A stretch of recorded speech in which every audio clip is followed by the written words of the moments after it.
América Podcast Collection. Viajando com Arte. Episódio 1, Rússia.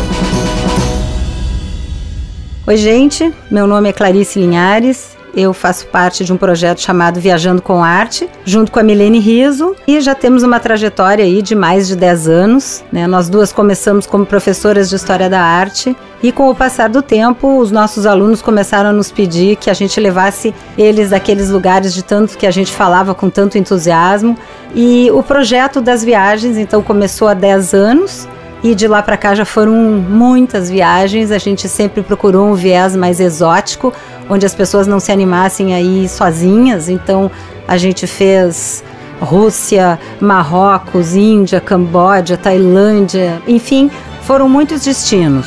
Nessa série de podcasts, vamos falar sobre destinos incríveis que a gente vai trazer aqui para vocês, um pouquinho de história, um pouquinho de turismo, um pouquinho de dicas. E o nosso número 1 da série é a Rússia. Em primeiro lugar, eu estudei muito para ter a coragem de poder acompanhar um grupo na Rússia, porque a Rússia é um país com uma história riquíssima. Além de riquíssima, muito violenta, a Rússia sempre sofreu invasões por todos os lados, e talvez por esse tipo de pressão cultural que ela sofreu ao longo da sua história, ela tenha produzido coisas tão incríveis que é até um crime que o país tenha ficado fechado durante 70 anos, mas hoje ele abriu e foi muito rápido o tempo em que a Rússia conseguiu se equiparar com as grandes cidades em beleza, com as grandes cidades europeias. Acho que é importante até para a gente entender por que o Putin, que nós aqui ocidentais consideramos um governante um tanto quanto duro e belicoso, por que ele é tão popular e venerado na Rússia. Então eu acho que a gente precisa voltar um pouco no tempo para entender que a Rússia, ela floresceu, o que a gente conhece como Rússia hoje, começou, seu embrião foi na cidade de Kiev, na Ucrânia, onde a gente vai ter um principado muito rico do príncipe Vladimir, que vai escolher, vai mandar emissários por toda a Europa, por todos os países, para escolher uma fé no qual ele mais pudesse identificar o seu povo. E a fé escolhida foi a fé ortodoxa grega, que tem um ritual belíssimo e, consequentemente, nós vamos ter a Rússia, então, alfabetizada pelo São Cirilo, que vai criar um alfabeto derivado do grego, que é o cirílico. E esse principado de Kiev, ele vai florescer, vai ser muito rico em cultura, em pintura religiosa, pintura dos ícones, mas tudo isso vai sofrer muito com a invasão mongol no século XIII. E os mongóis vão ser os soberanos na Rússia durante mais de 300 anos. Vai ser só em 1552, quando nós vamos ter este czar fortíssimo e muito violento, o Ivan o Terrível, que vai conseguir expulsar definitivamente os mongóis na famosa Batalha de Kazan. E a Catedral de São Basílio, uma das igrejas mais conhecidas e bonitas de Moscou, foi justamente, uma homenagem a essa vitória. Bom, e a história da Rússia, então, vai se desenrolando. É claro que eu não tenho aqui intenção de contar tudo, mas eu acho que é importante só a gente saber que a partir desse momento, a igreja e o poder, do czar vão andar assim de braços dados.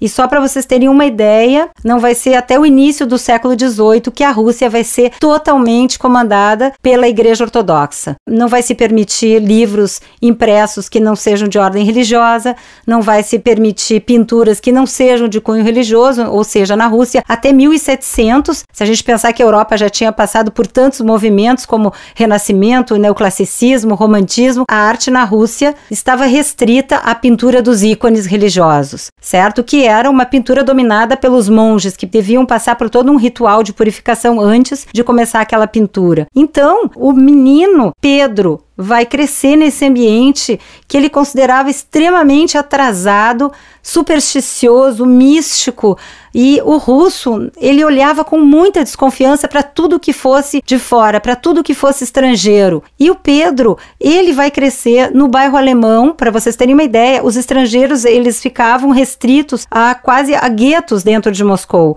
E o Pedro vai frequentar muito esse bairro e ele vai ver todo o progresso e toda a evolução que a Europa vem sofrendo ao longo dos anos e vendo como a Rússia fica para trás.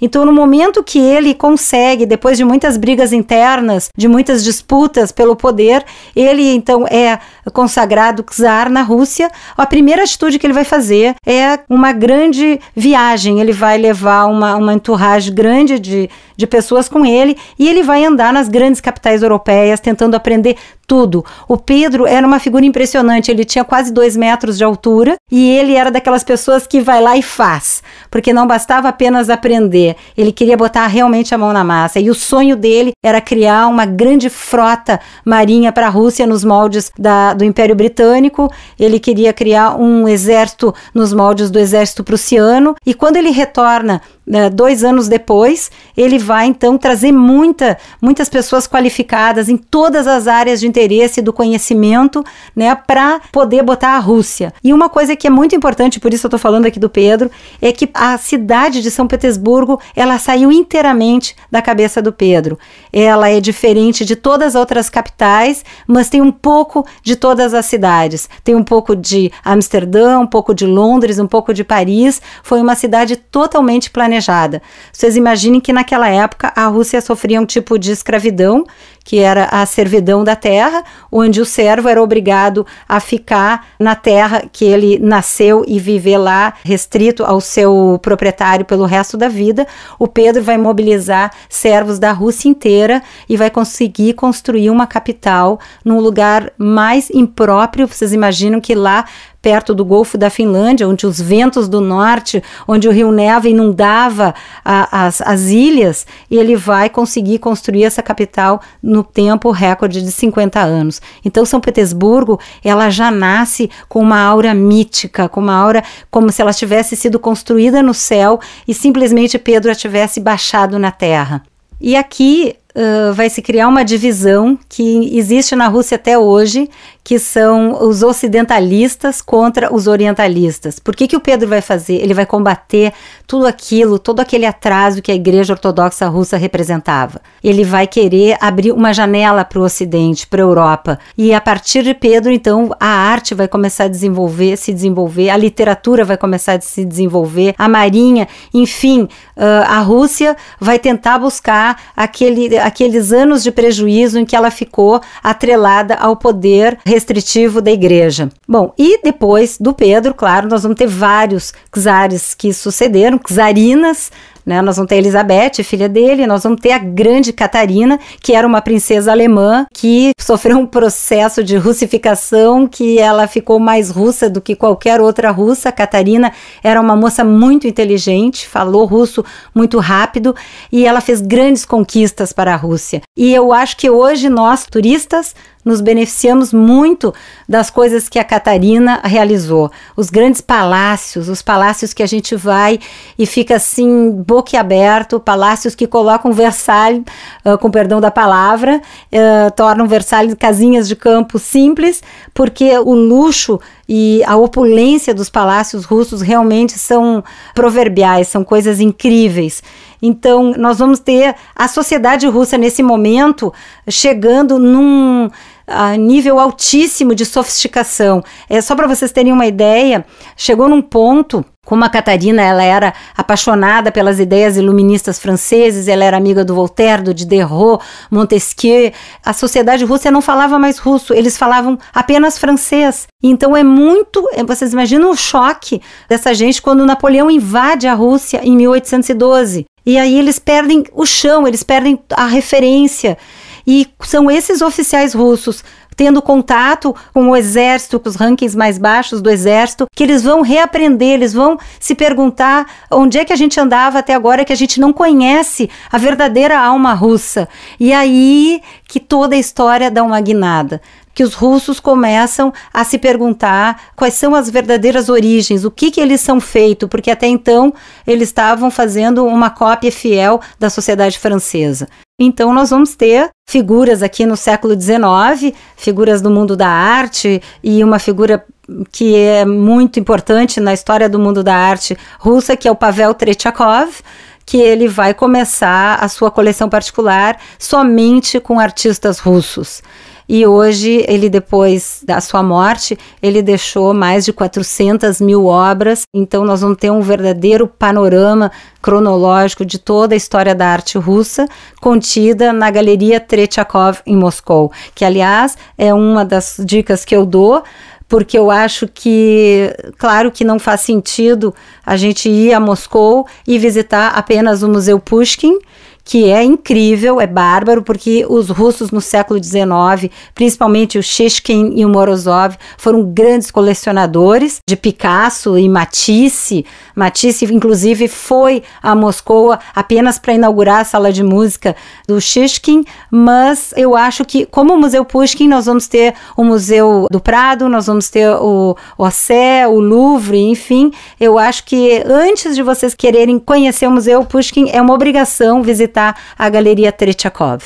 Então minha dica fica, se vocês não tiverem muito tempo, escolham antes de conhecer o Museu Pushkin, conhecer a Galeria Tretchakov. É óbvio que se vocês têm bastante tempo, conheçam os dois.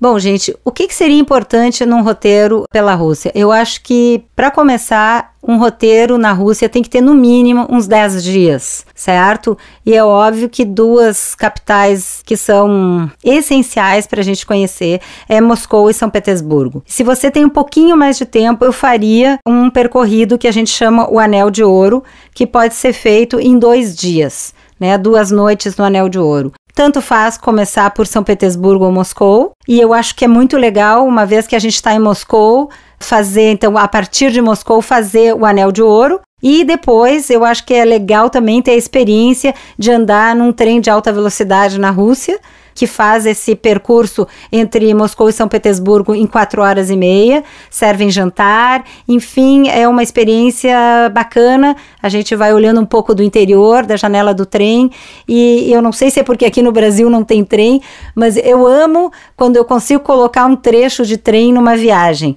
Então, vamos começar por Moscou. Eu acho que localização é importante, porque Moscou tem um trânsito bem difícil.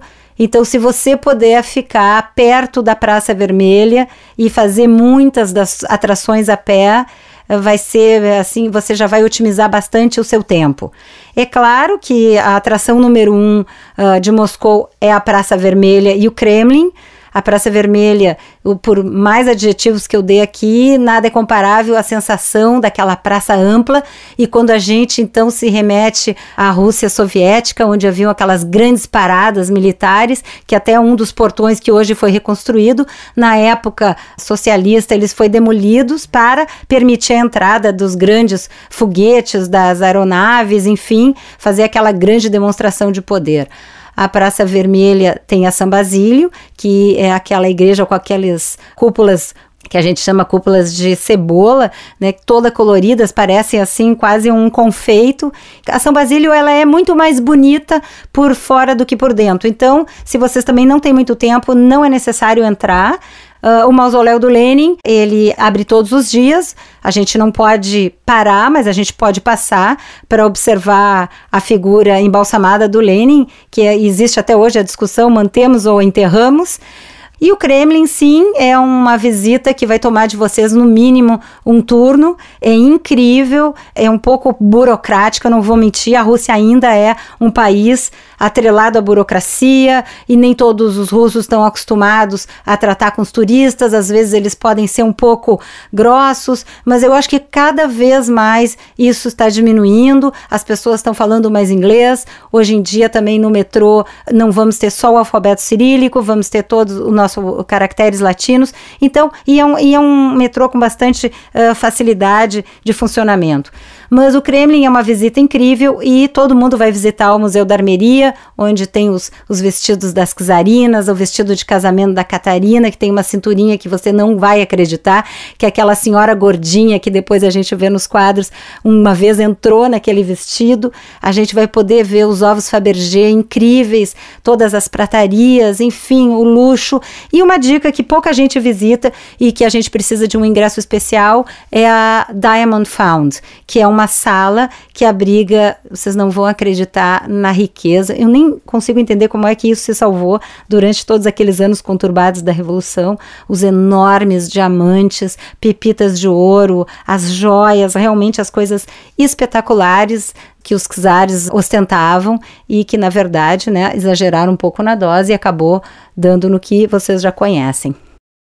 E Moscou não é só atrações em si, caminhar pelas ruas já é assim uma distração para os olhos. Nós vamos ver nas paredes no Hotel Metropole um enorme mural do Vrubel, que é considerado o Cézanne russo.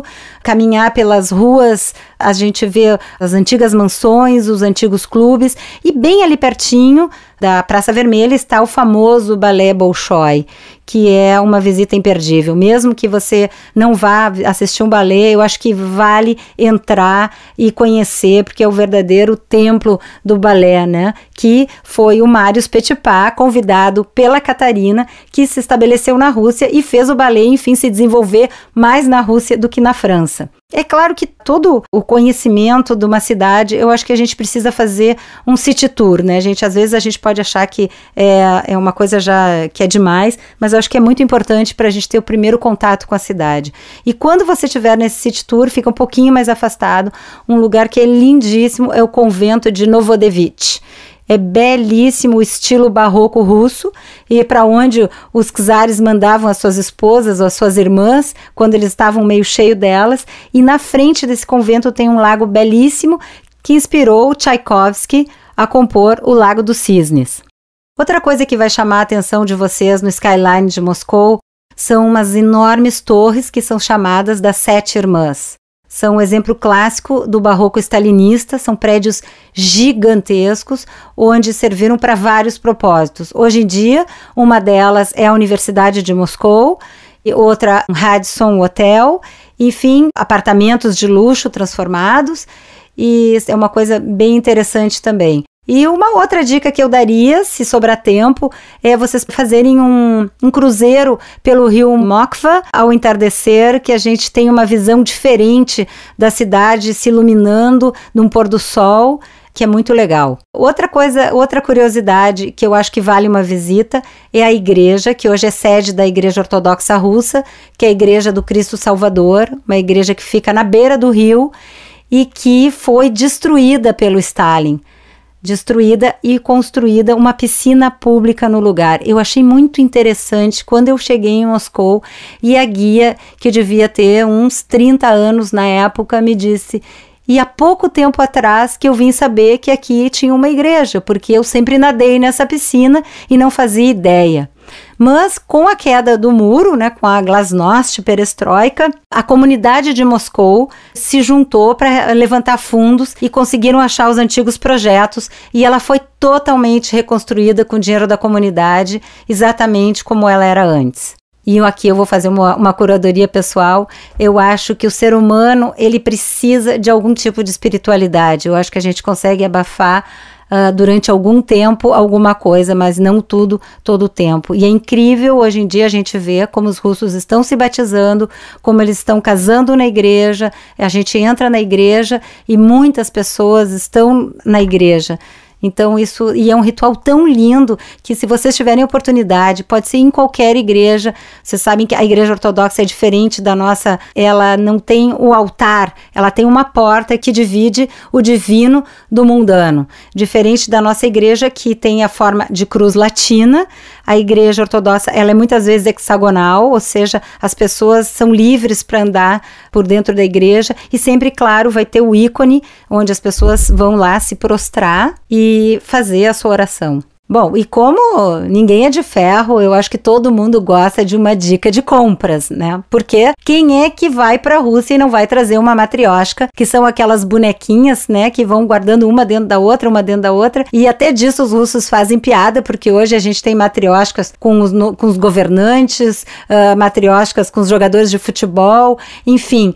E existe um mercado que fica um pouquinho mais longe do centro, mas que vale muito a pena para todo esse tipo de artesanato. E o artesanato russo tem coisas muito bonitas, umas pinturas muito legais que eles fazem assim em gamelas de madeira mais leves. Bom, eu trouxe duas para vocês terem uma ideia, que é o Mercado Ismailovsky, que é onde todas as lojas da Rua Arbat, que fica bem no centro, se abastecem. Bom, eu sei que isso não é muito politicamente correto, mas enfim, lá também existe muitas peles, né? Os russos, vocês imaginam que tem temperaturas de 20, 30, 40 graus negativos e ainda não inventaram alguma coisa mais quente. Mas para brasileiro, então, isso não precisa, vocês tratem de usar pele sintética mesmo. Mas vale a pena conhecer porque realmente tem muitas coisas legais. E comprar, obviamente, né? Porque ninguém vai só para olhar. Bom, gente, o que eu vou dizer para você sobre a gastronomia russa? Não existe, na verdade, uma gastronomia autenticamente russa, né? Existia aquela salada russa e os russos, até então, até abrir para o mundo, a comida era pesadíssima.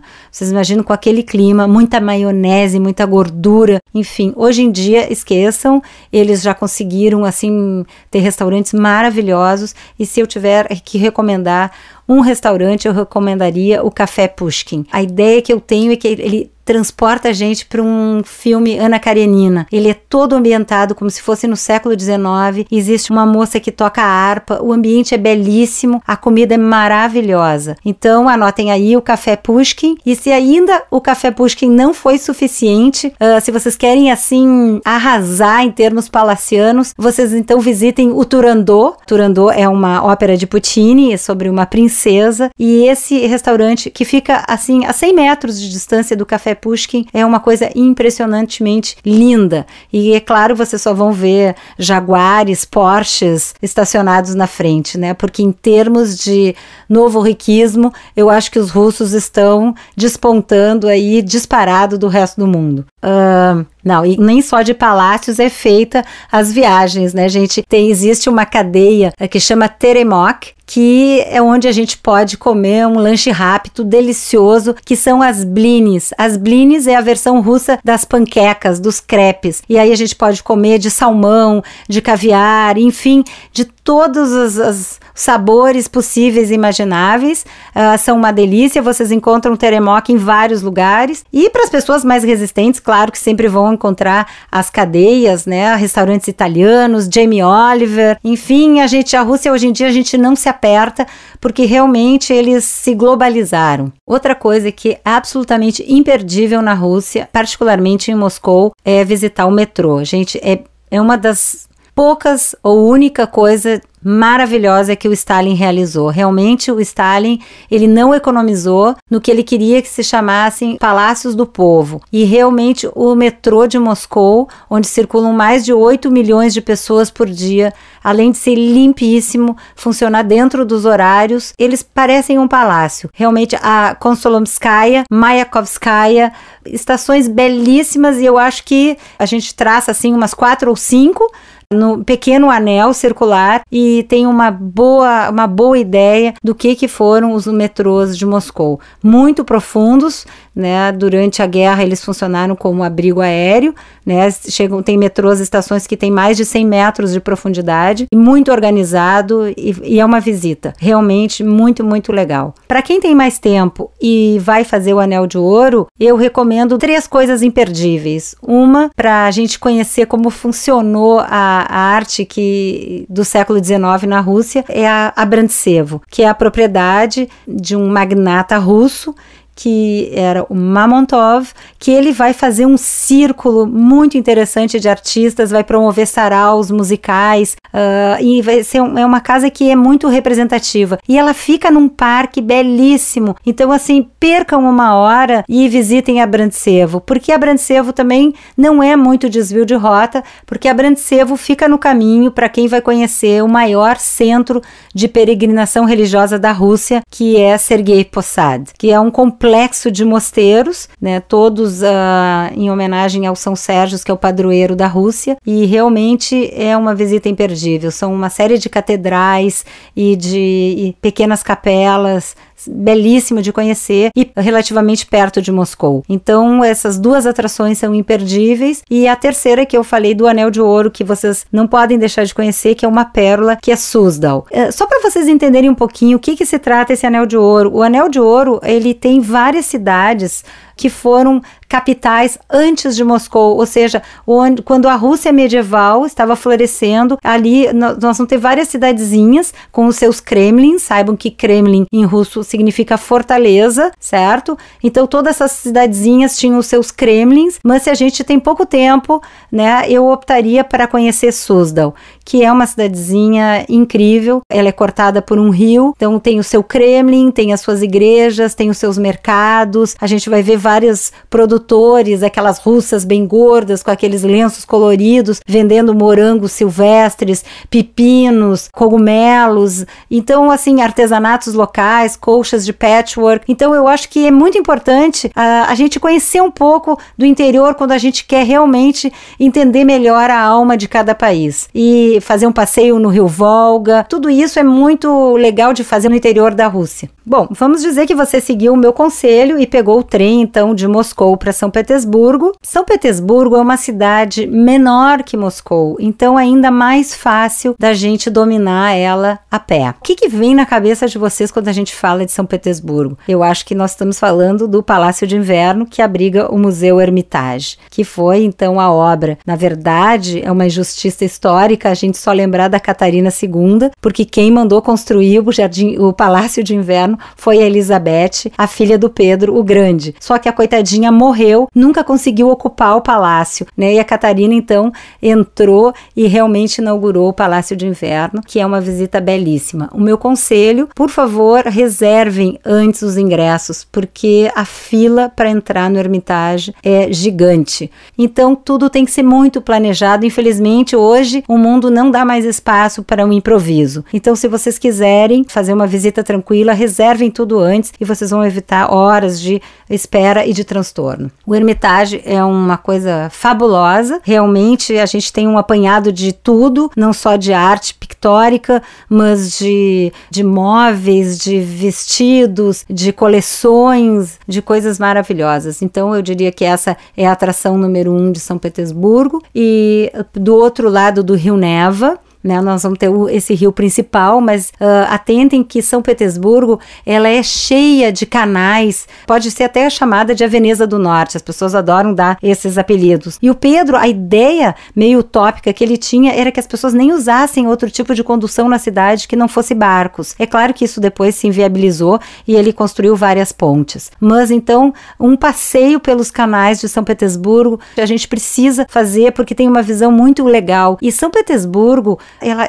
é muito sobre detalhes. A gente vai observar os palácios dos grandes nobres russos, porque quando Pedro construiu a cidade, ele praticamente obrigou todo mundo a ter o seu palácio lá, né, dentro dos moldes. Então existe uma harmonia arquitetônica na cidade muito grande. E é muito interessante quando a gente passeia pela cidade, vocês podem notar, se os prédios forem no estilo barroco, nós vamos saber que é do período da Elizabeth. E se os prédios forem no estilo neoclássico, vocês podem saber que foi na época da Catarina, porque a Catarina, ela era uma apaixonada pelo iluminismo, não esqueçam, e o iluminismo, o que ele vai fazer? Ele vai buscar referências no mundo greco-romano. Então, assim, a Catedral de Saint-Isaac, ela é toda no estilo neoclássico. A Catedral de Kazan também, ela é uma braçada que lembra muito aquela braçada do Vaticano de colunas, também estilo neoclássico. E uma joia da coroa, que é uma visita imperdível em São Petersburgo, que é uma obra em estilo neo-russo, e eu digo neo-russo porque ela foi inaugurada já no século XIX, é a Igreja do Sangue Derramado. É uma igreja naquele estilo da São Basílio, da Praça Vermelha. Ela é menorzinha e é uma igreja belíssima. É uma coisa incrível quando a gente entra nessa igreja. Você sabe que as igrejas ortodoxas, elas são muito decoradas, e essa não é decorada com afrescos, ela é toda decorada de mosaicos. Muito linda, de verdade. Essa igreja, na verdade, ela foi mandada construir para assinalar como um marco na memória dos russos, porque marca exatamente o lugar onde o Alexandre II sofreu um atentado à bomba e foi morto no local. Ele chegou ainda no Palácio de Inverno com vida, e o seu filho, Nicolau I, então mandou construir essa igreja em homenagem ao pai. São Petersburgo tem 2 palácios que ficam fora da cidade e que também são 2 coisas imperdíveis, eu diria. Nós vamos ter Peterhof, que é o Palácio de Pedro, que ele foi idealizado pelo Pedro. Ele fica na beira do Golfo da Finlândia. A gente pode ir, que é uma coisa bem legal de fazer, diferente. A gente pode pegar um hidrofoil que sai da frente do Palácio de Inverno e dá uns 20 minutos até esse palácio. A beleza do Peterhof, eu diria que é mais externa do que interna. É claro que a decoração interna dos palácios russos são belíssimos, mas aqui o que se destaca realmente são os jardins e as fontes, que o Pedro adorava essa coisa de brincadeira com fontes, com águas dançantes. Então, assim, é uma visita muito interessante, mas para a gente explorar toda a parte dos jardins. E outra opção que fica um pouquinho também distante da cidade, Tsarskoye Selo, ou seja, a aldeia do czar, onde fica o Palácio de Verão da Catarina II, que é uma visita também assim que a gente fica sem fôlego, porque é inacreditável o luxo e a quantidade de móveis e de marcos dourados e de afrescos e de salões, enfim. É uma outra visita que a gente não pode deixar passar em São Petersburgo. Outro lugar, se vocês tiverem tempo de conhecer, que também é bastante simbólico e aconteceu um assassinato dramático, é o palácio, a mansão do príncipe Yusupov. A família Yusupov tinha muito acesso aos Romanov, né? E eu não sei se vocês já ouviram falar, mas com certeza já devem ter ouvido falar da figura bizarra do Gregório Rasputin. Vocês sabem que o filho, o Tsarevich, filho do último czar russo, Nicolau II, ele sofria de hemofilia. E esse menino foi tratado quase como um bibelô e era impressionante como o Rasputin, que era um mago siberiano, um homem enorme de 2 metros de altura, ele tinha uma ascendência sobre o menino, que só o menino ouvia a voz do Rasputin no telefone, ele parava de sangrar. E o que isso evoluiu? Evoluiu que a czarina Alexandra, que era casada com Nicolau, ela ficou totalmente dominada por esse mago siberiano. E é óbvio que vocês imaginam que a Rússia estava em plena guerra, aí eu já estou falando aí da Segunda Guerra Mundial, e o Rasputin, ele praticamente ficou o regente da Rússia, porque o Nicolau foi então para o fronte para lutar, para liderar suas tropas. E é claro que a nobreza russa via aquilo com péssimos olhos, ainda porque o Rasputin promovia orgias famosas em São Petersburgo, ele era um devasso, totalmente. E o que acontece? Então eles planejam o assassinato do Rasputin neste palácio do Yusupov, atraem ele com a ideia que a mulher do Yusupov, que era uma moça muito linda, ia fazer corte ao Rasputin, e só para resumir, gente, eles dão veneno para o Rasputin que poderia matar 2 cavalos, e nada acontece com o Rasputin, e a noite vai passando, e aí então o príncipe resolve matar o Rasputin, e acaba dando muitos tiros, ele ainda sai se arrastando, eles jogam o Rasputin no canal, em pleno inverno, e depois a autópsia vai dizer que ele morreu afogado. Então vocês imaginam que o homem era um touro. E quando a gente visita o palácio, além de ser um palácio belíssimo, é uma mansão particular, com teatro particular, os russos amavam música, davam concertos em casa, tem a cena no porão com a figura lá de cera, tipo um mini Madame Tussauds, né, com a cena do Rasputin e do Yusupov. Então isso é uma visita que eu recomendo, acho legal. Falando em gastronomia, nós vamos ter vários restaurantes legais. Um que eu recomendo é o Backstage, que fica do outro lado da rua do Teatro Mariinsky, porque vocês sabem que assim como Moscou tem o Teatro Bolshoi, São Petersburgo tem o Teatro Mariinsky, que era o antigo Kirov. E existe um projeto de uma obra super moderna na frente do prédio antigo, que ainda não foi concluída, talvez, né, brevemente será, mas esse restaurante ele é todo temático, ele fica aberto 24 horas, que é quando os artistas, os bailarinos saíam do teatro e vão lá comer, então isso ainda está funcionando, é uma dica que eu dou para vocês. Bom, gente, a maior parte dos restaurantes que eu vou recomendar para vocês, e não só o que eu vou recomendar, mas eles, de alguma forma, eles se concentram no centro de São Petersburgo, certo? Nós vamos ter a avenida principal, que é a Nevsky Prospect, que tem várias atrações por ela. O Katyusha é um dos restaurantes que eu recomendo. Ele é todo de madeirinha, parece que a gente está numa dacha russa, e é claro que eles vão oferecer para vocês a famosa sopa borscht, que é feita de beterraba, que é bem gostosa. Mas na verdade os pratos típicos russos, eles não são assim tão saborosos. Me desculpa se tem algum russo ouvindo, mas eles ainda têm a herança das coisas muito pesadas, muito gordurosas. Então eu acho que a gente curte também, que tem ali no centro, Jamie Oliver Italian, que é muito bom. Outros restaurantes que eu recomendaria para vocês é o Bellini, que fica na beira do Rio Neva, com uma vista linda. Outro é o Czar, que também tem essa coisa meio palaciana, mas a comida é muito boa. É uma mistura da comida russa com a ocidental.